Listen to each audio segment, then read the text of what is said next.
জন্মের পর থেকে জন্মের 1 ঘন্টার মধ্যে একজন বাচ্চাকে মায়ের দুধ দিতে হয় এবং তা 6 মাস পর্যন্ত কন্টিনিউ হতে থাকে।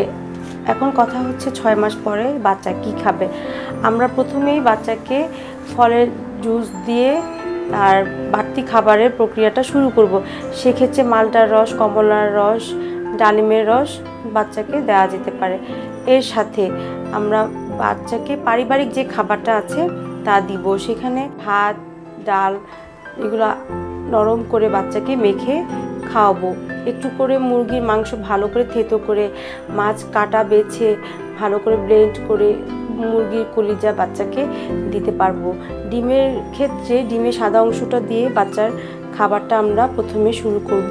সাদা অংশটা যখন সে খেতে অভ্যস্ত হয়ে যাবে তারপরে তাকে কুসুমটা আমরা কন্টিনিউ করব। কুসুম খাওয়ানোর সময় আমরা একটু খেয়াল রাখবো তার পেটে কোনো সমস্যা হচ্ছে কি না।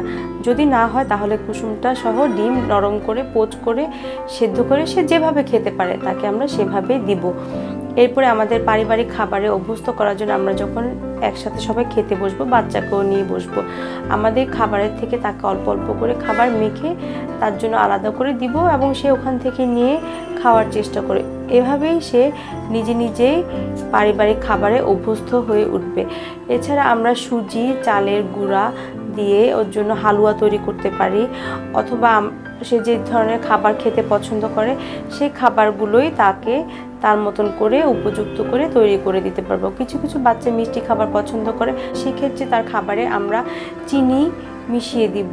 তারপরে দুধের ক্ষেত্রে বাচ্চা যখন 2 বছর বয়স হয়ে যাবে তখন আমরা তাকে বাড়তি দুধ দিতে পারি এবং খেয়াল রাখবো দুধটা যেন অল্প পরিমাণে পানির সাথে মিশিয়ে তার খাবারের সাথে মেশানো হয়, কারণ হঠাৎ করে বাহিরের যে দুধটা থাকে ওটা বাচ্চার স্যুট করতে নাও পারে। এই জন্য আমরা খেয়াল রাখবো দুধটা যেন প্রথমেই ঘন করে না দেওয়া হয়, পাতলা করে সুজির সাথে, চালের গুঁড়ার সাথে অথবা রুটির সাথে দুধ ভিজিয়ে আমরা তাকে খেতে দিব। এভাবে খেতে থাকলে বাচ্চার শরীর সুস্থ থাকবে এবং সে সঠিকভাবে বেড়ে উঠবে।